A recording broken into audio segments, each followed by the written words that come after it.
Shalom Bapak Ibu Tuhan, kembali lagi di Devotion dan saya berdoa biarlah damai sejahtera dan sukacita Tuhan selalu menyertai setiap kita. Sebab dialah Tuhan yang hidup yang selalu memberkati setiap kita. Amin.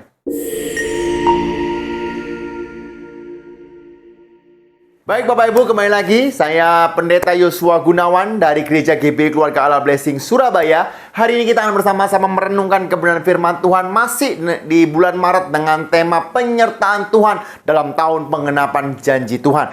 Sebelum kita masuk dalam kebenaran firman Tuhan, mari kita berdoa bersama-sama. Tuhan, kami mengucap syukur atas segala kebaikan-Mu dalam kehidupan kami. Kami ada sebagaimana kami ada itu semua karena penyertaan dan kasih-Mu yang begitu luar biasa. Hari ini kami akan kembali merenungkan kebenaran firman-Mu Tuhan. Sebab kami percaya bahwa firman-Mu lah yang akan menguatkan kami. Firman-Mu lah yang akan meneguhkan kami. Firman-Mu lah yang memberikan kami damai sejahtera dan sukacita Tuhan. Terima kasih Tuhan, urapi hamba-Mu yang akan menyampaikan kebenaran firman-Mu. Engkau juga urapi setiap umat-Mu yang mendengarkan firman-Mu. Di dalam nama Tuhan Yesus. Haleluya. Amin. Baik Bapak Ibu, kita ada di minggu keempat, minggu ketiga ya, tentang penyertaan Tuhan dalam penggenapan janji Tuhan. Nah, hari ini saya akan membawakan tema yaitu penyertaan Tuhan di dalam marketplace. Marketplace itu apa sih? Kalau kita translate langsung dari kamus, marketplace dikatakan pasar gitu ya. Jadi maksudnya apa? Apakah Tuhan menyertai saya pada saat saya pergi ke pasar, beli ikan, beli tahu, beli tempe, beli telur gitu ya? Ya, memang Tuhan selalu menyertai kita. Sebab firman Allah berkata bahwa Dia menyertai kita senantiasa sampai akhir zaman. Tetapi marketplace sederhananya saya sampaikan adalah di mana ada transaksi yang terjadi. Jadi saya percaya Bapak Ibu ada di marketplace. Bapak Ibu ada yang memiliki usaha bisnis, Bapak Ibu ada yang memiliki usaha pertokoan, ataupun Bapak Ibu sedang menjadi seorang karyawan. Tetapi pada intinya Bapak Ibu sedang berhadapan dengan klien atau orang yang ada atau terjadi yang namanya transaksi. Nah Bapak Ibu, saya percaya bahwa marketplace adalah tempat terbaik untuk Tuhan membimbing kita. Marketplace adalah tempat terbaik untuk dimana kita memenangkan jiwa untuk kebesaran nama Tuhan. Tetapi tahu nggak bahwa marketplace adalah tempat terbaik untuk Tuhan menyatakan mujizatnya dalam kehidupan kita. Karena itu Bapak Ibu, kita diutus supaya kita pergi ke marketplace untuk apa? Untuk menjadi saksi bagi kebesaran nama Tuhan. Perhatikan Bapak Ibu, ini adalah ayat yang membuat papa saya bertobat gitu ya. 2 Tesalonika 3 ayat 10 yang B saja dikatakan, jika seorang tidak mau bekerja, janganlah ia makan. Nah, saya percaya Bapak Ibu memiliki kesamaan dengan saya bahwa kita suka makan kan gitu ya. Karena kita suka makan, maka kita harus bekerja. Ya, nah bekerja bukan hanya untuk makan, tetapi bekerja untuk menjadi saksi, untuk menyatakan kasih Tuhan, menjadi garam dan terang untuk kebesaran nama Tuhan. Karena itu Bapak Ibu, kita semuanya yang tidak bekerja, yang belum mendapatkan pekerjaan, yuk saya dorong Bapak Ibu untuk apa? Untuk bekerja. Karena saya percaya bahwa hikmat Tuhan, kreativitas daripada Tuhan tidak terbatas. Sehingga setiap kita punya talenta yang Tuhan berikan. Yuk kita pakai talenta itu untuk kebesaran nama Tuhan. Nah, Kolose 3 ayat 23-24 berkata seperti ini. Apapun juga yang kamu perbuatlah dengan segenap hatimu seperti untuk Tuhan dan bukan untuk manusia. Kamu tahu bahwa dari Tuhanlah kamu akan menerima bagian yang ditentukan bagimu sebagai upah. Kristus adalah Tuhan dan kamu hambanya. Mujizat Tuhan bukan hanya terjadi di gereja. Ya, penyertaan Tuhan bukan hanya terjadi di ibadah. Ya, kasih Tuhan, damai sejahtera Tuhan, sukacita, ya, bukan hanya terjadi di saat praise and worship atau di ibadah, tetapi terjadi di setiap aspek kehidupan kita. Bahkan di marketplace pun Tuhan dapat nyatakan. Nah, hari ini saya akan ambil sebuah kisah tentang Yusuf. Sebelumnya saya mau Bapak Ibu lihat ini baik-baik. Martin Luther, seorang tokoh reformasi berkata, ya, seorang pembuat sepatu Kristen menjalankan tugasnya bukan dengan menempelkan salib kecil pada sepatunya, tetapi dengan membuat sepatu yang bagus, karena Tuhan tertarik pada keahlian yang baik. Penginjilan bukan hanya kita memberitakan firman saja, tetapi di saat kita memiliki integritas untuk melakukan apa yang seharusnya menjadi tanggung jawab kita, itulah kita dapat menjadi terang dan berkat untuk kemuliaan nama Tuhan. Baik, saya akan ambil kisah dari Yusuf. Yusuf, Bapak Ibu, singkat cerita, ya dia dijual, ya dia dibuang, lalu dia dijual, lalu dibeli oleh Potifar. Lalu apa yang terjadi? Yang Kejadian 39 ayat 2 sampai 3. Yang pertama, Bapak Ibu, bahwa penyertaan Tuhan merespon peluang ya dalam marketplace. Jadi di saat kita ada di dalam penyertaan Tuhan, kita dapat menangkap peluang apa yang Tuhan berikan. Saya percaya ada sebuah quotes yang sangat terkenal bahwa keberhasilan adalah kesempatan bertemu dengan kesiapan. Ya, kesempatan bertemu dengan kesiapan atau peluang bertemu dengan kesiapan. Terkadang kesempatan akan selalu ada. Ya, tapi apakah kita siap? Tetapi terkadang orang Kristen selalu siap, tetapi tidak bisa melihat kesempatan. Nah, hari ini Bapak Ibu, dengan pembelajaran firman ini, justru saya percaya biarlah kita dapat menerima, kita dapat merespon, kita dapat menangkap peluang yang sudah Tuhan sediakan. Perhatikan Bapak Ibu dalam Kejadian 39 ayat 2 sampai 3. Ya, kalau kita tahu Yusuf tidak disukai, ya keluarganya bahkan tidak mengasihi dia, bahkan ia dijual, bahkan dia dikira mati.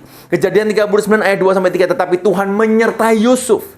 Apa yang terjadi di saat Tuhan menyertai Yusuf sehingga ia menjadi seorang yang selalu berhasil dalam pekerjaannya? Maka tinggallah ia di rumah tuannya. Bayangkan, seorang budak yang saudaranya saja tidak percaya, tetapi dia menjadi orang yang dapat dipercaya sehingga ia tinggal di dalam rumah tuannya, orang Mesir itu. Setelah dilihat oleh tuannya bahwa Yusuf disertai Tuhan dan bahwa Tuhan membuatnya berhasil segala sesuatu yang dikerjakannya. Bapak Ibu, seseorang yang hidup dari masa lalu tidak akan pernah melihat peluang yang Tuhan siapkan. Bayangkan Bapak Ibu kalau Yusuf terlalu melihat masa lalunya, bagaimana ia tidak disukai, bagaimana ia dibenci, ia tidak akan pernah bisa melihat peluang yang Tuhan sudah sediakan. Kenapa ini bisa terjadi? Karena saya percaya bahwa penyertaan Tuhan dapat membuat Yusuf merespon peluang yang Tuhan berikan, yang Tuhan sediakan. Meskipun keadaannya mungkin tidak ada yang menyukainya. Tetapi karena Tuhan menyertai, karena penyertaan Tuhan, sehingga apa yang dia kerjakan, dia mengerjakan dengan sepenuh hati meskipun itu bukan miliknya, sehingga sehingga Potifar dapat melihat bahwa apa yang dikerjakan menjadi berhasil. Ini sebuah sebuah firman yang begitu luar biasa. Karena kebanyakan orang terlalu termotivasi dengan masa lalu, sehingga ia melihat bahwa apa saja yang dikerjakan akan menjadi hal yang sama. Saya mau beritahu, terkadang Tuhan memakai masa lalu kita yang begitu pahit untuk membuat masa depan yang penuh dengan pengharapan. Karena itu Amsal 3 ayat 5-6, percayalah kepada Tuhan dengan segenap hatimu dan janganlah bersandar kepada pengertianmu sendiri. Akuilah dia dalam segala lakumu, maka ia akan meluruskan jalanmu. Bapak Ibu, bagaimana peluang itu dapat terjadi? Ada 4 hal yang saya temukan. 1, dari jaringan. Dari teman, dari sahabat, peluang bisa terjadi. Dari komunitas. Kedua, dari perubahan. Nah, minggu lalu saya sampaikan tentang perubahan. Kadang Tuhan memakai perubahan untuk menyatakan karyanya. Terkadang Tuhan membuat perubahan supaya kita dapat mendapatkan peluang. Yang ketiga, dari apa? Dari masalah. Yang keempat, dari karakter. Nah, indahnya adalah keempat hal ini ada di gereja. Ya, komunitas ada di gereja. Sebuah perubahan demi perubahan pasti dihadapi juga oleh gereja. Masalah kita dapat datang ke gereja. Dengan karakter kita dibentuk di gereja. Karena itu dimanapun Bapak Ibu berada, berkomunitaslah di gereja yang tepat, yang selalu memberitakan firman. Karena saya percaya bahwa Injil adalah kekuatan Allah. Nah Bapak Ibu dalam Tuhan, yang kedua, penyertaan Tuhan membawa hikmat dan kebijaksanaan dalam marketplace. Pengetahuan sangat penting. Ya, tetapi hikmat di atas pengetahuan.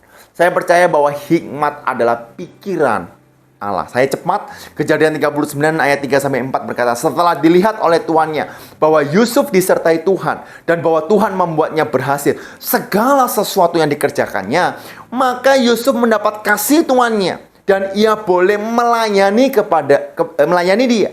Kepada Yusuf diberikan kuasa atas rumahnya dan segala miliknya. Diserahkannya pada kekuasaan Yusuf. Sederhana Bapak Ibu, orang yang baru dibeli, ya, yang dimana saudaranya aja tidak mengasihi dia, ya, saudaranya aja membenci dia, tetapi justru diserahkan seluruh rumahnya.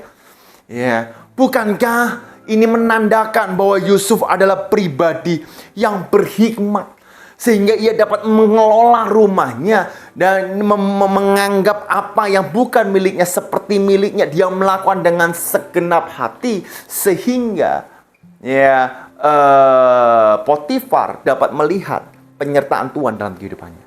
Karena itu Bapak Ibu, Amsal 9 ayat 10 berkata, permulaan hikmat adalah takut akan Tuhan. Dan mengenal yang Maha Kudus adalah pengertian takut akan Tuhan. Hari ini seberapa banyak kita menjadi pribadi yang takut akan Tuhan? Ya, terkadang kita menjadi pribadi yang terlalu emosi sehingga melihat sesuatu seolah-olah peluang. Terkadang tidak semua peluang juga baik. Tetapi di saat engkau bersandar kepada Tuhan, engkau menangkap sebuah peluang, Tuhan memberikan hikmat dan kebijaksanaan sehingga apa saja yang kau kerjakan menjadi berhasil dan beruntung.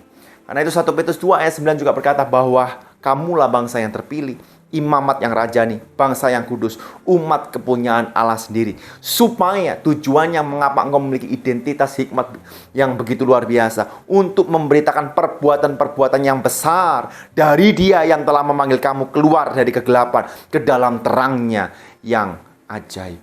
Hikmat bukan hanya kemampuan untuk mengetahui apa yang benar, tetapi juga melakukan apa yang benar. Cara standing.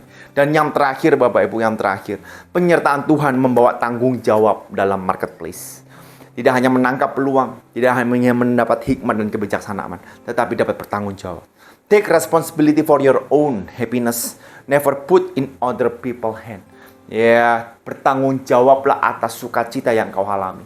Jangan pernah membuat kambing hitam kepada orang-orang, jangan pernah menyalahkan orang. Ambil tanggung jawab. Semakin besar tanggung jawab, semakin besar berkat Tuhan dalam kehidupanmu. Kejadian 39 ayat 5-6 saja ia memberikan kuasa dalam rumahnya dan atas segala miliknya kepada Yusuf.